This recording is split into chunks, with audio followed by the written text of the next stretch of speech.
di dalam surga. Amin ya rabbal alamin. Bersama hadirin kita niat thalabul ilmi. Bismillahirrahmanirrahim. Bismillahirrahmanirrahim. Nawaitu ta'alluma wa ta'lima wal istifadata ala tamassuki bi sunnati Rasulillahi sallallahu alaihi wa alihi wa sahbihi wa sallam. Sallallahu alaihi wa alihi wa sahbihi wa sallam. Ilahi bi jahil anbiya wal malaika wa bil awliya ijud lana bil ijabati. Ilahi tawassalna bi Qur'anikal karim tunawwir basirati wa sam'i wa muqlati wa tulhimuni rushdi wa tarzuquni ilma yaqini tuwaffiqni li husnil ibadati bi asma'ikal husna tajudu bi taubatin nasuhin taghfiru li dhunubi wa zallati wa tanzuruni fi kulli halin wa lamhatin tunajji biha min hawli yaumil qiyamati wa bil mustafa rasuli tashrahu li sadri tuyassiru li amri wa takshifu kurbati wa bil anbiya'i wal malaikatil kiram tuhaqqiqu bit taqwa wa idraki ghayati bihim wa bil awliya'i tulhiquni bihim wa dhurriyyati wa syi'ati wa ashirati wa tasrifu anni kulla syarrin bihaqqihi wa syarran lidhi syarrin min insin wa jinnatin bifadlika basyirni bihusnil khawatimi wa birrahmatil khilni bidaril iqamati alaihim minal maula salatun wa taslimun wa ridwanun istajib ilahi munajati ilahi bijahil anbiya wal malaika wa bil awliya ijud lana bil ijabati wa bil awliya ijud lana bil ijabati wa bil awliya ijud lana bil ijabati. Al-Fatihah khas al-muallif hadzal kitab Asy-Syaikh Al-Habib Zain bin Ibrahim bin Smith Ba'alawi taghammadahu Allah bi rahmatihi wa nafa'ana bi 'ulumihi fid dharain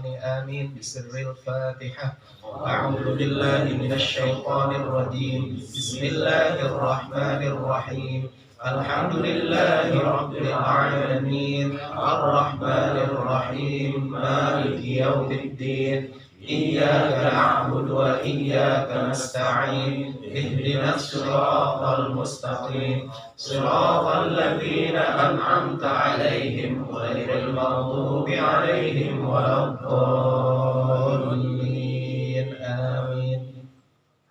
Hadirin rahimakumullah, sebelum kita mulai, malam Rabu yang akan datang Asmaul Husna, kemudian hari Ahad yang akan datang adalah awal minggu pertama kita libur, kemudian hari Ahad yang di depannya tanggal 10 Juli itu diawali tanggal 9-nya adalah Idul Adha.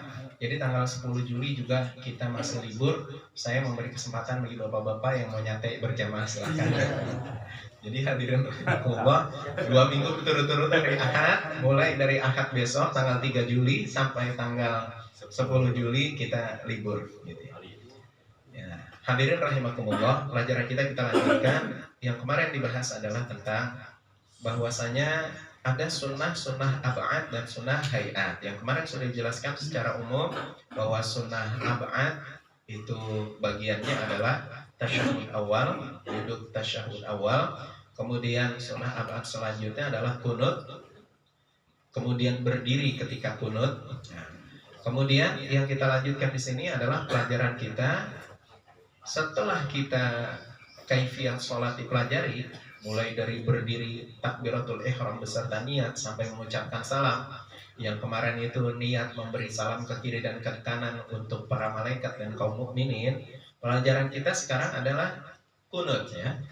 Yusannul kunut, disunahkan kunut fi sholatil fajri, pada sholat subuh. Fajar itu subuh. Jadi ada sedikit penjelasan. Ada orang ngomong gini, sholatul fajri, mohon maaf, rok'atanil fajri khairun minad dunya wa fiha. 2 rakaat fajar lebih utama daripada dunia beserta isinya. Mafhum di sini, fajar di sini adalah sholat subuh. Jadi ada orang tidak memahami sholat, ada namanya sholat fajar, ada namanya sholat qobliyah subuh gitu. Ini kurang memahami bahasa Arab. Fajar itu subuh, subuh itu ya fajar. Diulang ya, fajar itu subuh, subuh itu adalah fajar. Al-fajru muradifuhu bil kalimat as-subuh. Fajar itu persamaan kalimatnya, persamaan katanya adalah subuh. Contoh, malabis, malabis bahasa Arab. Malabis itu artinya pakaian. Saubun bahasa Arab juga artinya pakaian. Jadi malabis maupun saubun itu artinya sama, nggak ada bedanya. Seperti subuh dengan fajar, dia juga. Jadi kalau sholat fajar itu artinya sholat qobliyah subuh. Ada orang sholat qobliyahnya subuhnya habis azan, habis azan, dia masih sholat 2 rakaat lagi. Katanya sholat sunnah fajar. Ya bodoh dah. Menurut hukum agama nggak boleh, udah 2 rakaat itu udah cukup. Karena sholat qobliyah subuh, qobliyah subuh artinya sholat sunnah fajar. Kita lanjut ya. Jadi kalau menurut hukum dalam mazhab Syafi'i, sholat fajar ya sholat subuh, sholat qobliyah subuh ya sama dengan sholat sunnah sebelum sholat subuh gitu ya. Kita ulang, disunahkan kunut pada sholat subuh. Wa mahalluhu, tempat baca kunutnya kapan? Ba'da ruku, setelah kita ruku, minar rakaatil akhirah, dari rakaat terakhir subuh. Subuh berapa rakaat? Nah, rakaat terakhir subuh di rakaat ke berapa? Ya kedua lah. Jadi setelah kita ruku di rakaat kedua, ruku abis ruku kan ya tidak sami'allahu liman hamidah. Nah kita dianjurkan untuk membaca doa kunut. Wa kadza, begitu juga fil fitri nisfi al akhir min Ramadan. Begitu juga dibaca sunnah kunut ini pada sholat witir di pertengahan akhir bulan Ramadan. Kapan itu dimulainya? Pada tanggal 15 Ramadan, bukan tanggal 16 Ramadan, bukan. Pada tanggal 15 Ramadan. Jadi banyak orang memang ada kekeliruan sedikit ya, melakukan sholat pakai kunut di kita itu pada tanggal 16 Ramadan, bukan 16 Ramadan, tetapi pada tanggal 15 Ramadan. Kemudian waqtiyaru istihbabuhu fil witril jami'i sunnah. Tetapi pada sholat witir di tiap-tiap malam pun itu hukumnya sunnah. Nah, jadi nggak mesti sholat witir di pertengahan bulan suci Ramadan. Di sholat witir pada tiap-tiap malam kita baca kunut itu sunnah.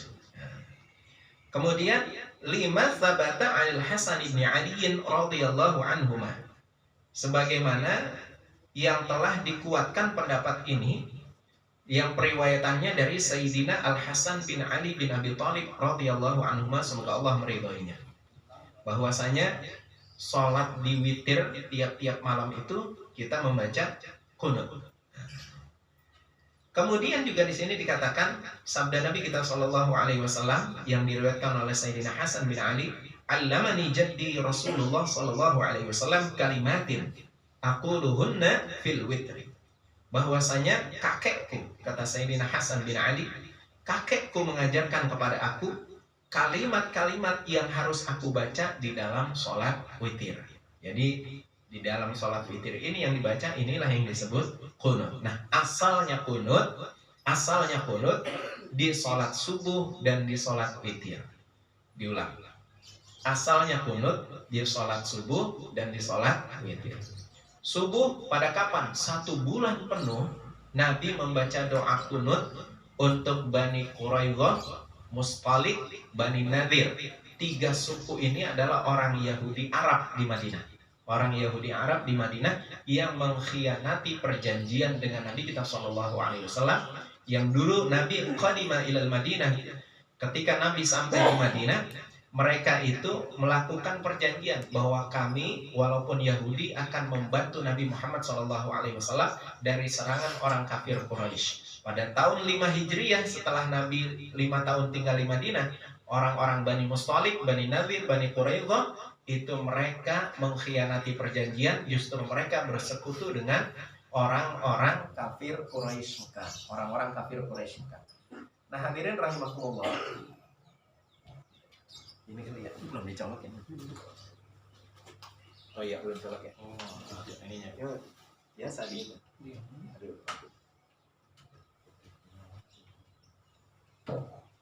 Halo? Kedengeran ya? Alhamdulillah. Jadi kunut subuh ini Nabi kita Shallallahu Alaihi Wasallam melaksanakannya 1 bulan penuh. Selain mereka bersekutu dengan orang-orang kafir Quraisy, mereka juga membunuh 70 penghafal Quran yang Nabi utus ke kaum Yahudi Arab di Madinah. Tujuannya karena mereka minta bahwa di antara Yahudi ini telah memeluk agama Islam, minta diajarkan Quran, tapi dibunuh semuanya. Nah, itulah Nabi mendoakan keburukan. Sebulan lamanya. Setelah sebulan Nabi menghentikan yang namanya membaca doa kunut subuh. Nah, ini menjadi dalil bagi Muhammadiyah bahwa Nabi enggak melakukan kunut subuh karena Nabi menghentikannya gitu. Nah, sekarang sebelum dibahas lebih lanjut, saya akan menjelaskan masalah sunnah. Bapak tahu kayu yang saya pegang? Siwak. Siwak ini sunnah nggak? Sunnahnya di zaman Nabi doang apa di zaman sekarang? Kan udah ada sikat gigi. Saya mau tanya, sunnahnya di zaman Nabi apa di zaman sekarang juga? Zaman sekarang juga. Kunut di zaman Nabi, Nabi hentikan. Berarti kunut pernah dilakukan nggak sama Nabi? Pernah. Semua ma'tamada bin Nabi sallallahu alaihi wasallam qaulan wa fi'lan wa taqriran, segala sesuatu yang nempel, bersandar, bersumber kepada Nabi kita Muhammad sallallahu alaihi wasallam, baik perkataan, perbuatan maupun ketetapan, itu namanya sunnah. Nabi tidak melakukannya ya tetap sunnah sampai sekarang. Itulah pendapat mazhab Imam Syafi'i. Bukan kita membela Imam Syafi'i karena kita Imam Syafi'i. Saya mengajarkan kepada bapak-bapak juga pendapatnya Imam Syafi'i. Maka kunut itu adalah sesuatu yang sunnah. Kenapa? Kunut itu ada doa di dalamnya. Kunut itu ada doa. Sedangkan sholat itu sendiri maknanya apa? Doa. As-sholatu hiya doa. Sholat adalah doa.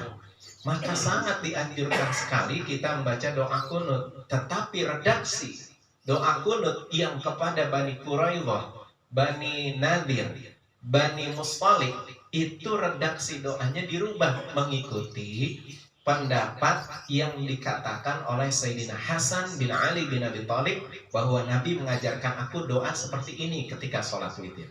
Hanya dirubah redaksinya, enggak mendoakan yang seperti Nabi doakan kepada orang Yahudi Arab di Madinah tadi, karena doanya mengerikan. Doa Nabi kepada orang Yahudi Arab itu mengerikan. Apa doanya? Allahumma mazzid jam'ahu, ya Allah pecah beraikan yang namanya persatuan orang Yahudi. Allahumma dammir a'da'ana a'da'aka a'da'ad-din, ya Allah hancurkan orang yang telah menghancurkan agama kami, menghancurkan ketinggian, kemuliaan, keagungan Allah, menghancurkan kepada umat Islam. Jadi doanya semacam doa keburukan. Jadi masalah, kan Nabi orang baik, kok Nabi doanya keburukan? Karena orang Yahudi ini melampaui batas, melampaui batas, nggak bisa ditolerir. Contoh gini, contoh ya, ada orang ke rumah kita, dia bawa korek api, dia mainin korek api, disundut-sundutin di tembok kita masih tolerir aja. Biarinlah, namanya orang iseng kali. Tapi kalau dia udah bawa bom ke rumah kita, bisa ditolerir nggak itu? Nggak bisa.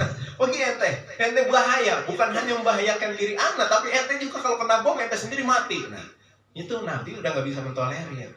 Nah, setelah 1 bulan, Allah mengajarkan sesuatu yang lebih baik kepada Nabi kita Muhammad SAW, agar mendoakan semua orang mendapatkan hidayah. Agar semua orang mendapatkan hidayah.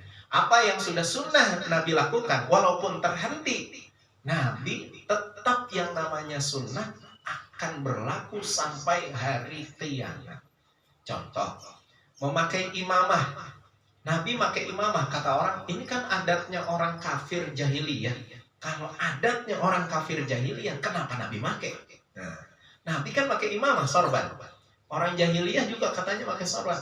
Tapi beda dong, sorban yang dipakai Nabi untuk bentuk al-izzah, kemuliaan, wibawa. Yang orang-orang kafir pakai imamah bentuk kesombongan, bentuk kepameran. Beda sama Nabi. Nah, kembali lagi, jadi kunut ini sampai hari kiamat pun hukumnya sunnah gitu ya. Kita lanjut ya. Apa doa yang diajarkan Nabi kepada Sayyidina Hasan, cucunya? Nabi bersabda kepada Sayyidina Hasan, doanya adalah Allahumma hdini fi man hadait. Ya Allah, berilah petunjuk kepadaku dan kepada orang-orang yang telah Engkau beri petunjuk. Wa'afini fi man afait. Berikanlah kesehatan kepadaku sebagaimana Engkau berikan kesehatan kepada orang lain. Wa tawallani fi man tawallait. Hindarkanlah keburukan kepadaku sebagaimana Engkau telah menghindarkannya kepada yang lain. Wa barik li fi ma a'tait. Ya Allah, berkahilah aku terhadap apa-apa yang telah Engkau beri.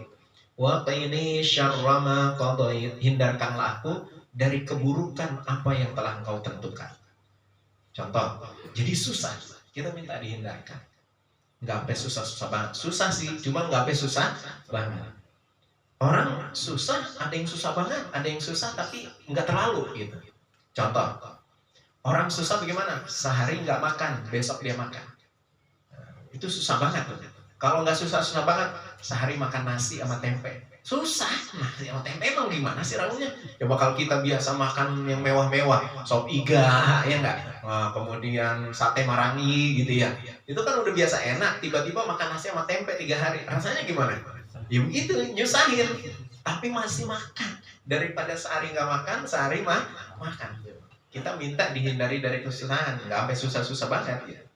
Fa innaka taqdi wa la yuqda 'alaik, karena Engkau yang menentukan, sedangkan kamilah yang ditentukan. Wa innahu la yadhillu man walait, sesungguhnya Engkau tidak akan menghinakan orang-orang yang telah Engkau beri derajat. Wa la ya'izzu man 'adait, Engkau tidak akan meninggikan orang-orang yang telah Engkau murkai. Tabarakta rabbana wa ta'alait, maha berkah Allah dan maha agung. Falakal hamdu ala ma qadait. Bagimu segala puji atas apa-apa yang telah kau tentukan. Astaghfiruka wa atubu ilaik. Kami mohon ampunan kepadamu dan kami taubat kepadamu. Wassallallahu ala sayyidina Muhammadin. Semoga salawat Allah kepada penghulu kami Nabi Muhammad, An-Nabiyil Ummi, yaitu Nabi yang ummi, wa ala alihi, dan atas keluarganya, wa sahbihi, dan sahabatnya, wasallam. Semoga mereka semua mendapatkan keselamatan. Itu doanya gitu. Nah, ini doa yang masyhur yang selalu kita baca dan tidak akan berubah. Tidak akan berubah. Allahumma hdini fiman hadait wa afini fiman afait wa tawallani fiman tawallait wa barik li fima atait wa qini syarra ma qadait fa innaka taqdi wa la yuqda alaik wa innahu la yudhillu man walait wa la yu'izzu man adait. Tabarakta rabbana wa ta'alait wa lakal hamdu ala ma qalit. Astaghfiruka wa atubu ilaik. Wa sallallahu ala sayyidina Muhammadin an-nabiyil ummi wa ala alihi wa sahbihi wa sallam. Ada tambahan sedikit. Ini adalah redaksi dari Sayyidina Hasan bin Ali bin Abi Thalib. Redaksi yang sama, cuma periwayatan yang beda. Kalau ini periwayatan Imam Abu Dawud, yang satu periwayatannya dari Sayyidina Hasan bin Ali, tetapi periwayatannya Imam Tirmidzi. Ada tambahan. Kalau yang terakhir kan kalimatnya wassallallahu ala sayyidina Muhammadin nabiyyil ummi wa ala alihi wa sahbihi wa sallam. Kalimatnya wa ala alihi wa sahbihi wa sallam. Kalau redaksi Imam Tirmidzi wa ala alihi wa sahbihi wa baraka wa sallam. Ada tambahan wa baraka wa sallam. Kita lanjut. Wa ammal qunutun nazilah, adapun namanya qunut nazilah, fa yustahabbu fi sa'iril maktubat. Qunut nazilah berbeda dengan doa qunut barusan. Qunut nazilah itu sangat dianjurkan setiap sholat fardu. Zuhur kah, asar kah, maghrib kah, isya kah, gitu ya. Selain subuh ya. Zuhur, asar, maghrib, isya, sunnah yang namanya qunut nazilah. Bagi sebagian orang kita nggak terbiasa. Tapi kalau bapak-bapak pernah ngikut ya ke daerah Tanah Baru Bogor, kemudian ke Abu Yadin Yati di Cidahu Pandeglang, kemudian bapak ikut sholat di pesantrennya bini saya tuh di Cicibober, Cilegon, Serang, kemudian ke Cianjur, ke Mama Gentur, kemudian bapak sekali-kali sholat di pesantren Tebu Irang, Hadratus Syekh Syamasyari. Itu setiap sholat itu ada kunut. Setiap sholat ada kunut. Kunut namanya kunut nazilah. Beda kunut biasa dengan kunut nazilah. Kunut nazilah ini sangat dianjurkan. Berdoa setiap habis, berdoa di rakaat terakhir setelah ruku. Kalau sholat zuhur, sholat asar, sholat isya adanya di rakaat keempatnya. Setelah ruku, sami Allahu liman hamidah, doa kunut. Sekali-kali bapak ngerasain ke Tanah Baru dah yang deket deh, Tanah Baru Bogor, di Pondok Pesantren Asogiri. Itu nanti bapak rakaat terakhir bapak kan sami Allahu liman hamidah udah siap-siap mau nyungsep tuh, mau sujud. Nah, itu masih berdiri. Kalau yang belum tahu itu udah main sujud aja gitu. Padahal masih berdiri lagi gitu. Kita masih baca doa. Apa doanya? Nah, inilah redaksi doanya. Redaksi doa ini termaktub di dalam Sunan Imam Nasa'i juz 3 halaman hadis, nomor hadisnya 247. Bunyinya begini, ini hadis Nabi ya. Doa qunut nazilah. Allahumma arhamna wal tuqbina wahfazna wansurna wa farrij 'anna wal muslimin. Doanya panjang sekali. Allahumma arhamna, ya Allah rahmatilah kami, wal tuqbina lunakkanlah hati kami, wahfazna jagalah kami, wansurna tolonglah kami, wafarrij 'anna hindarkanlah kesusahan dari kami, wal muslimin begitu juga kaum muslimin. Nah, ini sedikit saya mengkritisi masalah tahlil ya. Ada kalimat wal tuqbina. Tahlil ini udah disusun pengarangnya. Pengarang tahlil adalah Syekh Abdul Qadir Al-Jailani Qaddasallahu sirrah. Susunannya sudah seperti itu. Seperti ya Allah, ya Allah, ya Allah, ya Allah, ya Latif, ya Latif, ya Latif, ya Latif. Udah gitu. Kalau kita kan ada tambahannya kan ya. Ya Rahman, ya Rahman, ya Rahman, ya Rahman. Bener kan? Ya Rahim, ya Rahim, ya Rahim, ya Rahim. Bener kan? Nah, kalau kita secara umum diajarin oleh guru-guru kita, almarhum Haji Ahmad C, kemudian almarhum guru kami Haji Arslan, almarhum guru kami Guru Marzuki, itu nggak ada tambahan ya Rahman, nggak ada tambahan juga ya Rahim, nggak ada tambahan juga ya Hafiz. Itu selain dari 3 guru yang saya sebutkan. Guru kami Haji Arslan, guru kami Haji Ahmad, guru kami Guru Marzuki nggak ngajarin kalimat itu. Itu entah dari mana datangnya. Cuma harus dikritisi. Kita lihat nih kalimatnya ya. Ya Allah, ya Allah, ya Allah, ya Allah, sudah benar. Ya Rahman, ya Rahman, ya Rahman, irhamna, benar. Ya Rahim, ya Rahim, ya Rahim, rahimna, benar. Ya Hafiz, ya Hafiz, ya Hafiz, ihfazna. Kenapa ya Latif enggak dibaca kalimat akhirannya? Ya Latif, ultuf bina. Harusnya kalimatnya begini. Ini ya Latif, ya Latif, ya Latif, ya Latif. Nah, berarti enggak ngikutin tartib susunannya. Kalau ya Latif, ya Latif, ya Latif, ultuf bina, itu mestinya. Ya Rahman, ya Rahman, ya Rahim, irhamna. Ya Rahim, ya Rahim, ya Rahim, rahimna. Ya Hafiz, ya Hafiz, ya Hafiz, irfazna. Ya Latif, ya Latif, ya Latif, ultuf bina. Enggak ada yang baca tuh ultuf bina. Nah, jangan ditambah-tambahin ya, udah ada. Nah, kalau ada penjelasannya dari ulama yang mengajarkannya, fadhol, silahkan. Tapi kalau kita udah ajarannya seperti dulu, maka insya Allah ajaran yang dulu itu insya Allah benar. Sebagaimana kita menyebutkan tempo hari masalah sidaqat setelah sami Allahu liman hamidah. Baru kita temuin sekarang kan? Dulu udah pernah ngeliat ada orang sidaqat sami Allahu liman hamidah. Nah, karena guru-guru udah ngajari. Wala yusannu fi, tidak disunahkan sidaqat setelah sami Allahu liman hamidah. Mau yang ngomong Habib kayak, yang ngomong kiai kayak katanya. Karena ini adalah ajaran zaman dahulunya. Apalagi kalau kita ngikutin pendapat Imam Hanafi, kemudian pendapat Imam Ja'fari, maka nggak ada sidaqap-sidaqapan. Lebih nggak sidaqap lagi mereka, gitu, nggak sidaqap lagi. Kembali lagi, itu masalah ya Latif ya, untuk kritisi sedikit tentang masalah tahmid. Kemudian doa selanjutnya dari Nabi, Allahumma kfina wa iyahum syarra masaibid dunya waddin. Ya Allah, jagalah kami dan jagalah kaum muslimin dari keburukan-keburukan musibah dunia maupun musibah agama. Musibah dunia apa? Kemiskinan, kelaparan, kebakaran, kehilangan, kecopetan, itu musibah dunia. Musibah agama gimana? Malas baca Quran, apalagi musibah agama. Sholat tahajudnya 2 tahun sekali, atau 5 tahun sekali sholat tahajudnya, atau seumur hidup nggak sholat, itu musibah agama. Musibah agama nggak mau dengerin pengajian. Pengajian kan udah banyak di kampung kita, dengerin, datengin masing-masing mereka selama pengajian itu baik. Ini musibah agama. Musibah agama, masjid digiriin kosong, nggak dipakai sholat berjamaah, ini musibah. Banyak musibah. Musibah agama, punya buku-buku agama yang udah diajarin guru, dilupain tuh buku-bukunya, udah ditaruh aja nggak dipelajarin lagi. Itu musibah. Itu namanya musibah gitu ya. Kemudian Allahumma shlihna, ya Allah perbaikilah kami, wa shlih man salahihi salahul Islam wal muslimin, dan perbuatan baikmu kepada orang-orang yang berbuat baik kepada Islam dan muslim. Allahumma la tuhlikna, ya Allah jangan hancurkan kami. Wahlik man halakahi salahuddin wal muslimin, tapi hancurkanlah kepada orang yang berbuat jahat kepada orang Islam dan agama Islam. Allahumma dfa', ya Allah hindarkanlah kami. Warfa'anna, angkatlah derajat kami. Wa anil muslimin, dan juga angkat derajat kaum muslimin. Dan hindarkanlah mereka dari apa? Al-adha, penyakit. Wal bala, bencana. Wal waba, musibah. Wal amra, penyakit yang tahunan. Wal asqam, penyakit yang gak ada sembuhnya. Wal hurub, kehancuran di dalam masalah agama. Wal fitan, fitnah-fitnah. Wal mihan, ujian-ujian. Wajimi'an wa'il balaya ma'allah minha wa ma'al. Dan begitu juga semua macam-macam bala dan musibah, baik yang nampak maupun yang tersembunyi. Birahmatika ya arhamar rahimin, dengan rahmat wahai zat yang penyayang di antara penyayang. Ini saya bacakan aja ya Pak ya, soalnya ini belum saya tulis.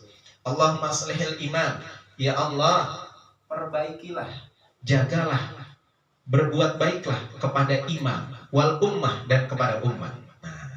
Warra'i warra'iyah, jagalah kepada orang yang menjaga rakyat, dan juga engkau jaga juga rakyatnya. Wa alif baina qulubihim, satukanlah hati-hati mereka. Nah, ini doa yang baik, doa yang diajari Nabi. Berikanlah kebaikan kepada pemimpin dan umat. berikanlah kebaikan kepada pemimpin dan umat. Kalau kita gimana kita? Si fulan 10 dosa besar si fulan dalam memerintah. Nah, boleh. Udah salah, udah titik gitu aja. Salah titik, tapi jangan diapain? Jangan dibeberkan. Itu namanya membuka aib. So, sabda Nabi di mana dalam Sahih Bukhari? Man satara aiba muslimin satarahullahu aibahu yaumal qiyamah.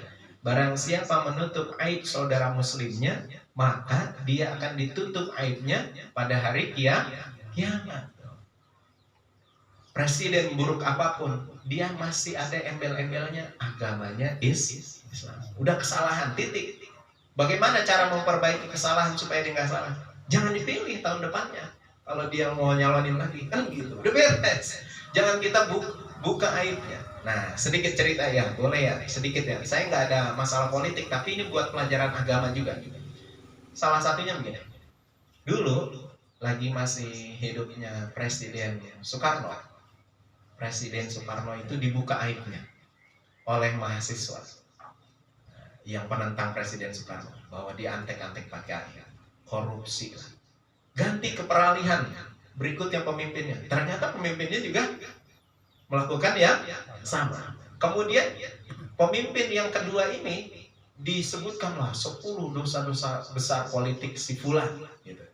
Yang gantiin selanjutnya pun sama melakukan tindakan yang sama. Kemudian diganti lagi pemimpinnya, melakukan yang sama, ganti lagi melakukan yang sama. Nggak boleh makanya dalam Islam. Karena Nabi kita SAW bersabda di dalam Sahih Imam Tirmidzi, beliau sabdakan begini, kurang lebih terjemahnya. Barang siapa yang membuka aib dosa, bukan aib doang nih, siapa yang membuka aib dosa saudara muslimnya, maka dia tidak akan mati sebelum melakukan aib dosa yang dia bukakan dulu kepada saudaranya. Nah, apa tuh contoh? Contoh begini, maaf dunia akhirat. Semoga kita semua dijaga oleh Allah Subhanahu. Ada tetangga melakukan perzinahan. Tetangga melakukan, kita tahu. Kemudian kita ngomong selebar jagat, si fulan tuh zina, si fulan tuh zina. Maka kata Nabi, belum mati dia akan melakukan zina yang sama seperti orang itu. Maka nggak boleh. Sekarang saya mau tanya, pelacur itu membeberkan dirinya pelacur atau dia tutup-tutupin? Diulang ya, pelacur itu membeberkan dirinya pelacur atau dia tutup-tutupin? Tutupin. Pelacur aja nutupin diri, artinya dia masih memiliki rasa apa? Malu. Tuh. Maka kita jangan buka itu. Lontek tuh dia, astagfirullah. Jangan. Karena masih ada kesempatan apa? Bertaubat. Nah, ini salah satunya. Kita doakan kebaikan buat pemimpin. Ya, kalau memang dia buruk, udah cukup buruk. Udah buruk. Tahun besok nggak usah dipilih, gitu. Jangan kita hampir semua dibuka aibnya, kasihan, nggak boleh ya. Kemudian waqtim lana bil husna, ya Allah tutup usia saya dalam kebaikan, fi khairin wa lutfin wa afiyah, dalam kebaikan-kebaikan, kelembutan-kelembutan dan keafiatan. Afiat bisa artinya sehat, bisa selamat, nah, banyak disebutnya makna mustarak, artinya satu makna tapi maknanya luas ya. Kemudian birahmatika ya arhamar rahimin wa sallallahu ala sayyidina Muhammadin nabiyil ummi wa ala alihi wa sahbihi wasallam. Itulah salah satu doa yang dibaca kalau qunut nazilah. Panjang juga sedikit ya, panjang sedikit. Nah, kemudian hadirin rahimakumullah, nanti saya akan bahas sedikit tentang kurban ya. Kita ma yuqalu ba'da shalah, apa-apa yang harus dibaca selepas kita melaksanakan sholat, baik itu sholat sunnah maupun sholat fardhu. Idza sallama minas shalah, ketika kita udah mengucapkan salam dari sholat, yang dibaca kita adalah istighfarullah thalatha, kita baca istighfar 3 kali. Tsumma yaqul, setelah istighfar, ini aturan yang benarnya ya, aturan yang benarnya. Nanti ada lagi aturan yang lainnya. Ini aturan dari Nabi yang pertama dulu. Nanti ada aturan Nabi yang kedua, zikir setelah sholat. Setelah kita baca istighfar 3 kali, kita disuruh baca oleh Nabi, Allahumma antas salam, wa minkas salam, wa ilaika ya'udus salam, wa hayyina rabbana bis salam, wa adkhilna. Nah, kalau kita kan wa adkhilna jannata ya. Ini redaksi yang pertama, wa adkhilna bi rahmatika daras salam. Tabarakta rabbana wa ta'alaita, bukan wa ta'alaika. Sering dengar ya? Ada orang baca wa ta'alaika gitu ya. Bukan wa ta'alaika, wa ta'alaita. Ya dzal jalali wal ikram. Selanjutnya Allahumma la mani'a lima a'taita wa la mu'tiya lima mana'ta wa la radda lima qadaita wa la yanfa'u dzal jaddi minkal jadd. Masih ada lanjutannya. Allahumma a'inni ala dzikrika wa syukrika wa husni ibadatik. Habis itu baca apa lagi? Ini redaksi hadis sahih ya.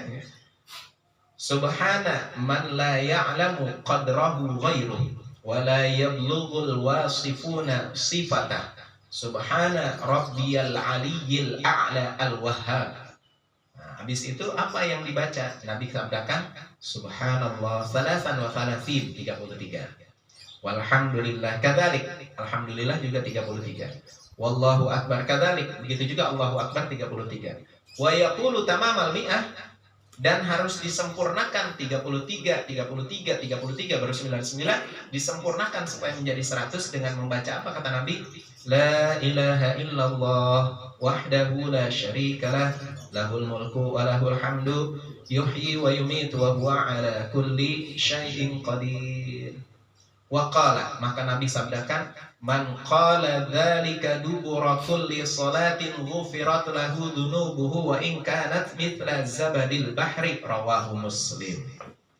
Ini hadis sahih nih tentang bacaan ini. Barang siapa yang membaca tadi urutannya istighfar, Allahumma antas salam, Allahumma la mani'a, Allahumma a'inni, kemudian subhanallah 33, alhamdulillah 33, Allahu akbar 33, kemudian ditutup la ilaha illallah wahdahu la syarikalah, gitu ya. Siapa yang baca itu habis salat, ghufirat lahu dzunubuhu, Allah ampuni dosanya, wa in kanat mithla zabadil bahr, walaupun sebanyak buih-buih di lautan. Itu kalau gelombang laut ketiup angin ke tepi pantai, itu kan ada buih-buihnya, busa-busa. Bisa ngitung berapa busa itu di satu ombak aja, nggak usah sampai ke ombak seluruh lautan. Satu ombak di tepi pantai aja kita ikutin, itu berapa buihnya? Bisa berjuta-juta buih gitu. Nah, walaupun kita dosanya banyak kayak apapun, kalau habis sholat kita baca, ngikutin apa yang dibacakan Nabi, maka berguguranlah dosa-dosa kita. Oh, Masya Allah ya. Tsumma yarfa'u yadayhi. Habis itu ngapain kita? Ngangkat tangan. Wa yad'u bimasya', berdoa sesuka kita. Tuh, ini anjuran. Jadi ada orang anti banget ngangkat tangan karena beda mazhab sama Syafi'i. Dibilang saya mah doa nggak perlu dibimbing sama imam, saya bisa doa sendiri. Ya silakan, nggak apa-apa, emang apa sih? Itu juga jangan merusak juga, biarin. Lu mau doa sendiri, nggak mau aminin kita nih, nah udah lu doain. Tapi dia lupa. Kita lihat nih, salatul jama'ati afdalu min salatil fadli bi 27 darajah. Salat berjamaah lebih utama daripada salat sendirian dengan keutamaan 27 derajat. Nah, ini dikiaskan oleh ulama. Doa berjamaah pun demikian lebih utama daripada doa sendirian. Sebab terkabulnya doa syaratnya adalah minimal 40 orang berdoa. Seperti begini, kan pernah kita ngomong ya di majelis ini. Setiap satu majelis kebaikan ada 40 orang di dalamnya, pasti ada satu wali Allah. Diulang ya. Setiap majelis kebaikan yang berkumpul 40 orang di dalamnya, pasti ada satu wali Allah di situ. Di mana kalau dia berdoa, semua orang lain pun kebagian doa aminnya para malaikat dan dikabul sama Allah. Nah, coba ini nyampe 40 nggak? Kayaknya nggak nyampe. Kalau 40 ini nyampe nih, wah di situ ada wali Allah. Entah Pak Abdullah, entah saya juga wali, nggak tahu juga. Kita nggak tahu. Itu pasti dikabul. Apalagi zikir-zikir berjamaah itu udah pasti cepat dikabul daripada doa sendirian. Dia bilang saya doa sendirian juga berhasil. Takdir. Itu namanya takdir. Ya, ada yang ditakdirkan Allah doa sendirian yang langsung kabul, ada gitu. Mungkin karena kebersihan jiwanya, kesolehan dia gitu ya. Ada orang doa jamaah nggak kabul-kabul, kenapa? Banyak yang kotor di dalamnya. Emang doa jamaah nggak ada yang kabul? Ada kisahnya, ada. Kisahnya adalah Nabiullah Musa alaihissalam. Ketika Nabiullah doanya Nabi dia dijabah nggak? Dijabah. Kan kalimatnya doa yang mustajab itu doa ibu bapak kepada anak, doa Nabi kepada umat. Doa ibu bapak kepada anak, doa Nabi kepada umat. Itu pasti dijabah langsung. La hijaban lahu. Nggak ada yang namanya dinding penghalang antara dia sampai ke Allah, langsung dijabah.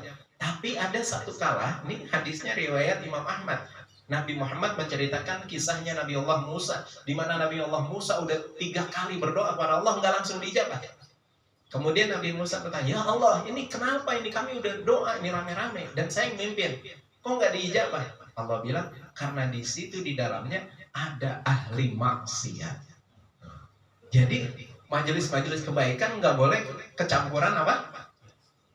Ahli maksiat. Berarti orang yang majelis kebaikan, hadir majelis kebaikan orang baik nggak? Orang baik. Tapi kalau kecampuran, artinya bagaimana kecampuran? Di situ bukan hanya niat mau duduk, ada niat sesuatu, mau nyopet. Namanya majelis kebaikan, kalau lebih dari 1000 orang, padat nggak tuh tempat itu? Kita nggak tahu. Nyopet, ngilangin HP. Jangan kata gitu, majelis kuitang yang terbesar itu di Jakarta. Saya terakhir ngaji sebelum penutupan pengajian Ramadan, itu Habib Ali habis baca doa, dia balik lagi ke depan podium. Hadirin, mohon kiranya yang telah mengambil HP saya agar dikembalikan kepada saya. Enggak diapa-apain, saya jamin. Itu Habib Ali yang mimpin majelis kuitang sekarang, cucu dari Habib Ali Al-Habsyi. Itu baru keluar dari podium, turun sampai dia balik lagi, udah hilang HP-nya. Karena ribuan orang. Jadi ada aja orang lihatnya enggak baik dalam satu majelis. Ada juga nyari keuntungan. Ngaji mah kagak, jualan baju ada. Ngaji mah kagak, jualan minyak wangi ada tuh, majelis-majelis besar gitu. Ngaji mah kagak, dia di luar jualan makanan. Coba itu corongnya masjid, kalau dia perhatiin corongnya majelis taklim yang besar-besar itu, yang ribuan orang yang hadir jamaahnya, itu kan manfaat isinya. Tapi dia nggak mau dengerin, yang penting gue laku jualan, nasi uduk laku, pisang goreng laku. Kalau ditanya keberkahan, dia nggak berkah. Kan berkah Pak Ustadz, berkah kan bertambah duit, bertambah kebaikan. Iya bagi dia, tapi bagi Allah nggak berkah. Dia mencari keuntungan di situ. Boleh nggak mencari keuntungan ketika pengajian? Nggak boleh. Selepas pengajian boleh. Diulang ya. Ketika pengajian nggak boleh. Selepas pengajian boleh. Tuh. Habis bubar pengajian jualan nasi boleh. Tapi kalau lagi pengajian duduk kumpul ngikut ngaji. Kembali lagi. Itu yang dibaca. Jadi mengatakan kalau doa. Wa yaftatahu du'aahu bilhamdi wa thana'i 'ala Allah ta'ala wa bis salati 'assalami 'ala Rasulillah sallallahu alaihi wasallam wa yakhtimu bimithli dzalik. Kemudian dia mengangkat tangan, setelah mengangkat tangan, doa itu dimulai dengan apa? Baca alhamdulillah, kemudian baca sholawat. Dan diakhiri demikian juga. Cuma di akhirnya dibalik. Baca sholawat dulu, baru ditutup alhamdulillah. Kalau baca doa dimulai dari alhamdulillah dulu, kemudian baca sholawat. Kalau penutupnya sholawat dulu, baru alhamdulillah. Coba kita lihat ya. Alhamdulillahirabbil alamin yang pertama. Allahumma sholli ala sayyidina Muhammad wa ala ali sayyidina Muhammad. Alhamdulillah dan sholawat. Ditutupnya gimana? Wa sallallahu ala sayyidina Muhammadin wa ala alihi wa sahbihi wa sallam. Walhamdulillahi rabbil alamin. Nah gitu. Jadi kita kalau berdoa itu tata caranya seperti itu. Doa apa saja, yang penting doanya itu di sini kalimatnya wala yanqati'ur rahim, enggak boleh minta doa mutusin silaturahim. Ya Allah, abang saya jahat banget sama saya, ya Allah. Tanah baba saya yang dulu 5.000 meter, saya cuma dikasih 200 meter. 4.800 dia ambil. Saya minta ya Allah putusin silaturahim sama dia. Enggak boleh. Enggak boleh doa yang begitu, enggak boleh. Nah, jadi doanya yang baik-baik.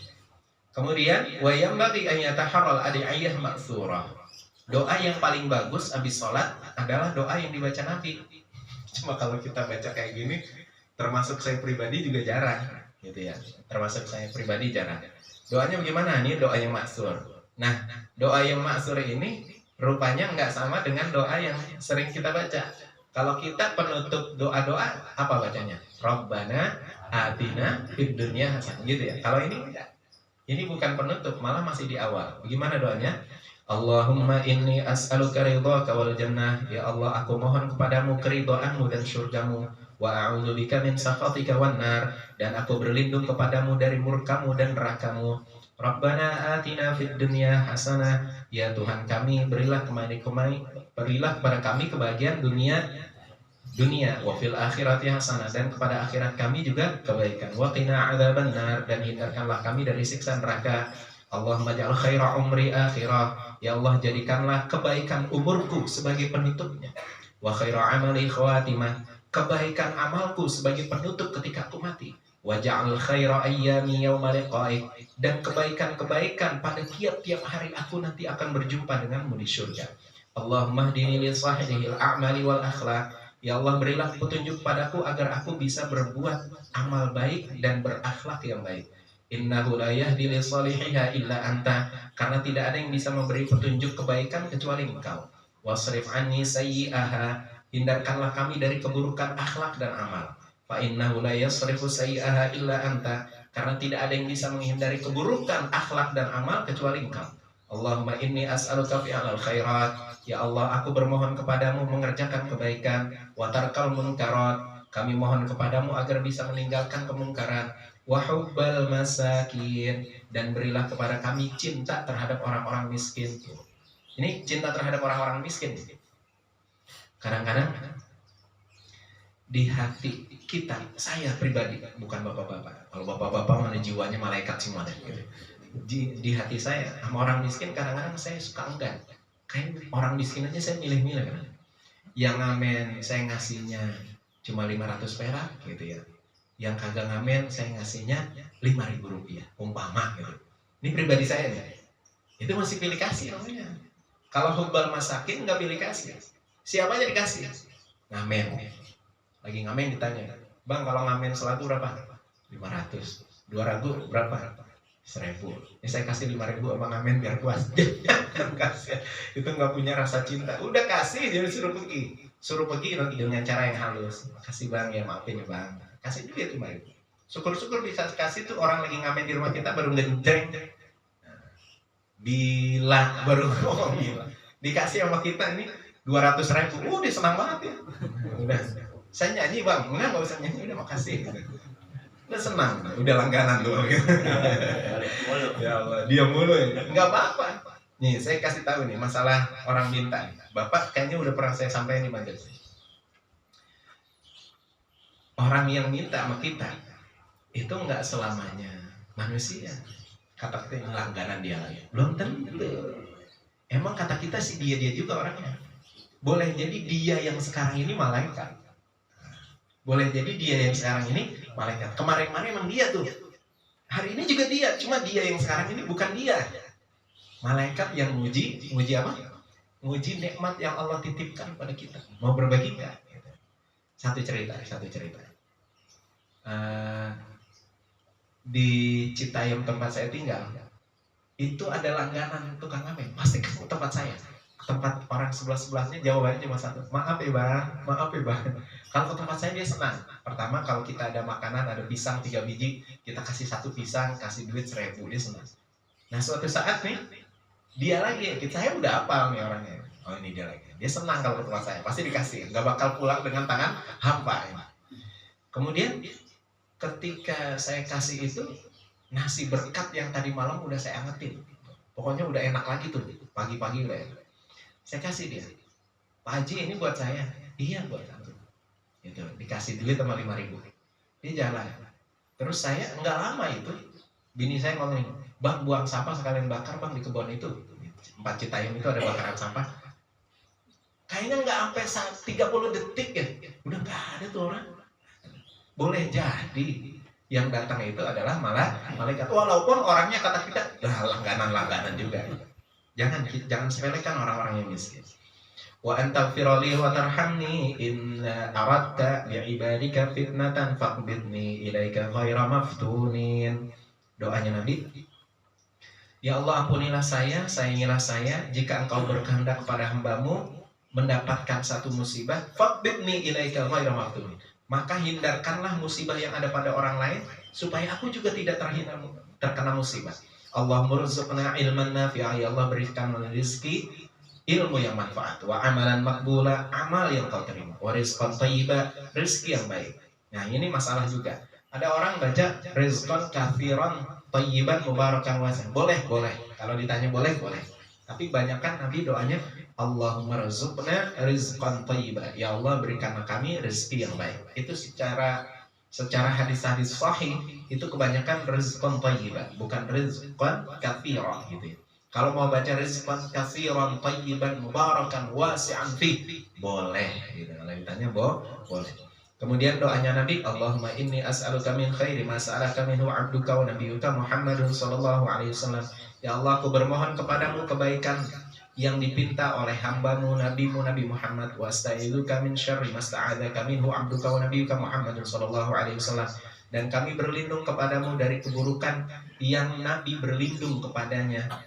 Wa antal musta'an wa alaikal balagh, engkaulah penolong dan kepadamu puncak harapan. Wala haula wala quwwata illa bik, tiada daya dan upaya kecuali Allah. Allahumma inni as'aluka minal khairi kulli, ya Allah aku mohon kepadamu kebaikan semuanya, ajilihi dipercepat, wa ajilihi maupun ditunda, ma amiltu minhu wa ma lam a'lam, apa yang aku ketahui dan apa yang tidak aku ketahui, a'udzubika min syarri kullihi, dan aku berlindung kepadamu dari keburukan, ajilihi yang disegerakan, wa ajilihi maupun yang ditunda, ma amiltu minhu ma lam a'lam, apa-apa yang aku tahu dan aku tidak tahu.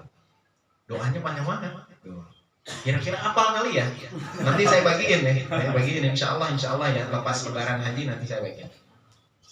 Kemudian hadirin rahimakumullah, itu redaksi doa dan wirid Nabi yang pertama. Nah, selanjutnya adalah doa redaksi wirid Nabi yang kedua, dan ini kita akan sampaikan nanti selepas bulan haji. Adapun sekarang saya sedikit mau membicarakan masalah kurban. Kurban hadirin rahimakumullah di waktu yang singkat nih sampai jam 9. Kurban itu berbeda dengan aqiqah ya. Kurban berbeda dengan aqiqah. Kurban itu adalah hewan yang disembelih pada hari nahar 10 Dzulhijjah dan pada hari-hari tasyrik 11, 12, 13 Dzulhijjah. Tujuannya apa? Mendekatkan diri kepada Allah. Kurban itu adalah isim masdar. Nah, dari kalimat qurba yaqrubu qurban, artinya mendekatkan diri kepada Allah Subhanahu wa taala. Jadi orang yang nyembelih hewan kurban itu niatnya hanya untuk mendekatkan dirinya kepada Allah, bukan karena apa-apa, karena Allah, lillahi ta'ala. Nah, hewan kurban hadirin rahimakumullah ini ada kriterianya. Kriteria kurban sebagaimana disabdakan Nabi sallallahu alaihi wasallam di dalam kitab Sahihul Bukhari, la tajzi'ul adhahi, tidak boleh disembelih. Artinya tidak boleh di sini bukan haram. Tapi kalau bisa jangan dipakai nih yang ini, gitu ya. Kata Nabi, tidak boleh disembelih hewan sembelihan. Apa itu? Yang pertama, al-arja'ul bayyinu arajuha, pincang nggak boleh disembelih. Wal maradul bayyinu maraduha, sakit. Walaupun bahasa kita cuma pilek doang, nggak boleh disembelih. Bukan berarti haram. Kemudian wal auraul bayyinu aradu, picek bukan buta, picek matanya, nggak boleh disembelih. Kemudian yang terakhir adalah wal ajfa'ul lati mukhuha, yang namanya hewan terlalu kurus. Jadi 4 kriteria, pincang, kemudian sakit, kemudian picek, sama kurus, nggak boleh dikorbankan. Bukan haram, nggak boleh bukan berarti haram, tapi kalau bisa jangan yang ini, harus sempurna tuh hewan. Tapi kalau nggak ada Pak Bram gimana? Boleh, udah nggak ada lagi, kita dapetin yang 4 kriteria lagi malah. Iya, udah pincang, picek. Pincang itu ada 4 kakinya, bukan berarti hilang kaki, enggak. Pincang, picek, kurus, enggak. Sakit lagi, boleh. Nah sekarang kan, mohon maaf, kita harus melurusin lagi. Setiap mendekati perayaan syiar umat Islam pasti ada isu-isu yang nggak benar, isu penyakit apalah tuh ya, kemarin tuh rame tuh. Jangan, itu semuanya isu sebetulnya. Itu sengaja emang orang Islam digituin mulu. kita masih sabar, ntar pada waktunya, insya Allah nggak begitu lagi. Itu selalu diisukan. Kerumunan masa Idul Fitri, penyakit lah, makin meningkat katanya di Jakarta. Setelah kemarin kita melakukan sholat Idul Fitri, di rumah sakit udah mulai ada pendataan baru. Bohong kata. Itu mah gaya-gayanya dia aja. Kembali lagi, hadirin rahimakumullah. Kemudian hewan tersebut kalau bisa, itu kalau sudah disembelih, ya nanti cara nyembelihnya saya ajarkan juga. Kalau udah disembelih, jangan langsung dikulitin sampai dia benar-benar bahasanya udah nggak gerak lagi.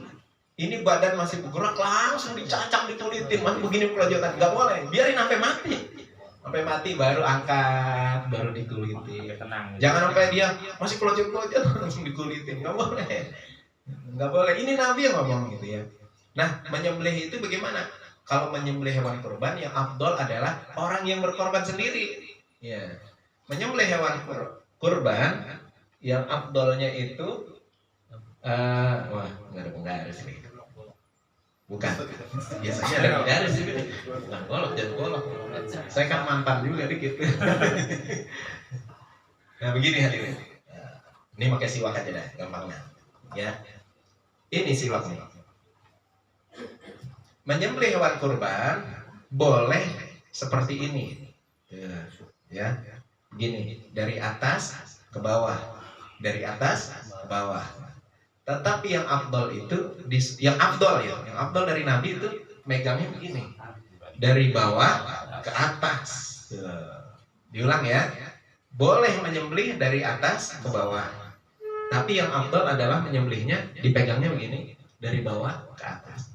Baik itu hewan kambing maupun hewan sapi. Kalau unta lain, unta itu ditusuk aja sini, ditusuk leher bawahnya, beda ini unta.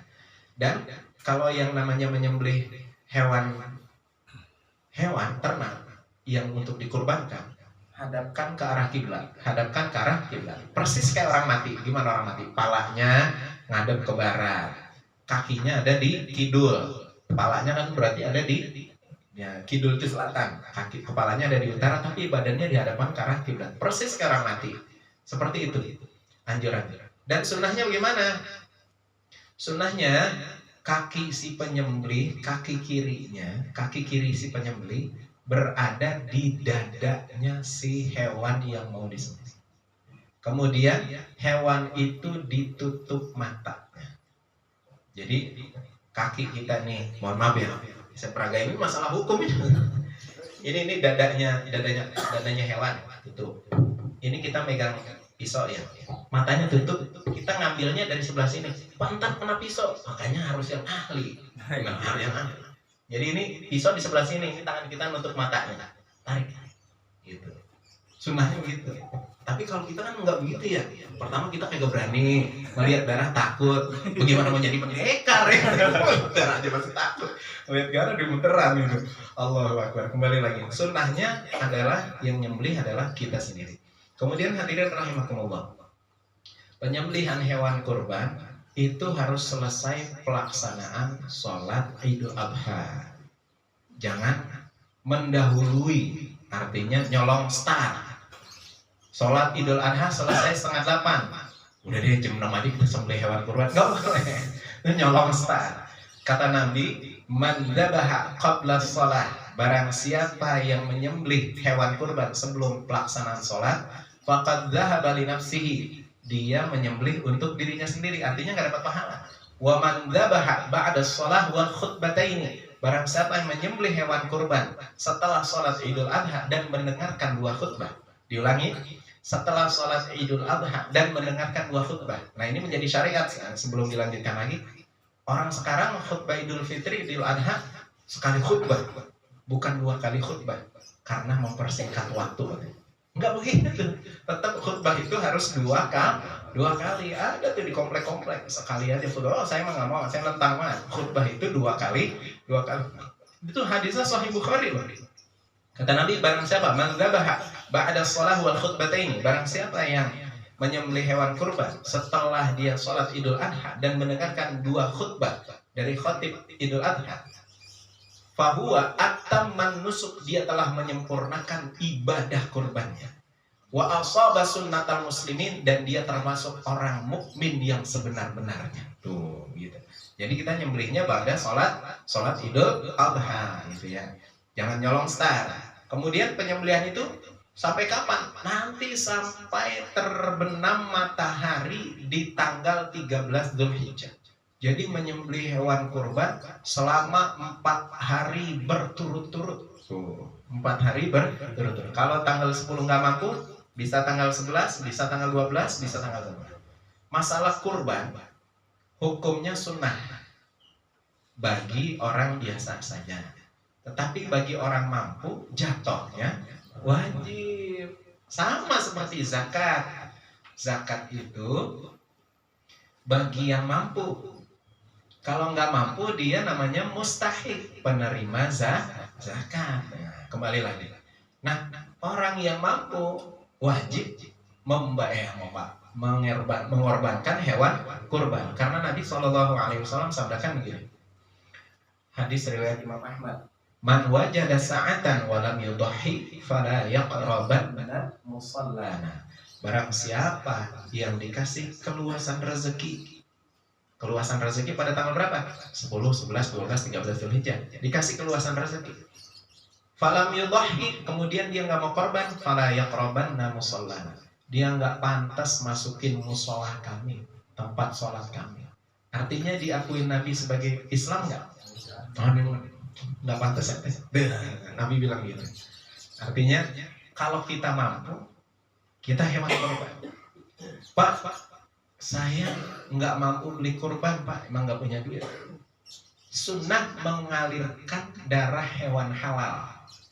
Disembelih apa itu? Ayam. Pak, saya nggak punya burung merpati. Pak, saya nggak punya burung puyuh. Bener ini hukum ini, masalah fikih nih. Ini masalah fikih masalahnya. Diulang ya.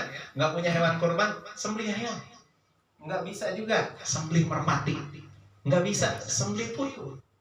Nggak bisa juga. Udah berdoa sama Allah, mudah-mudahan dikasih kesempatan untuk bisa berkurban. Sampai ke burung puyuh. Kalau kita nggak bisa. Terus kalau kita gimana nyembelihnya? Gampang. Jalan ke pasar, beli ayam rada gedean yang 2 kilo. Bagi-bagi tetangga. Kalau emang kita nggak mampu beli kambing gitu. Nah, sunnah kambingnya itu gimana? Kalau kambing sunnah, orang yang berkorban boleh ngambil sepertiganya. Tapi anjurannya kalau bisa, diulang ya, anjurannya kalau bisa semuanya disedekahin. Diulang ya, kalau korban sunnah, orang yang berkorban sunnah boleh ngambil hewan itu sepertiganya. Tapi kalau bisa, nih anjuran Nabi, kalau bisa disedekahkan seluruhnya. Illal luqmata au luqmataini tabarrukan lil akli, kecuali sesuap atau 2 suap ngambil keberkahan. Jadi kalau orang korban kan ikhlas kan? Coba diulang, kalau orang korban ikhlas ya? Dulu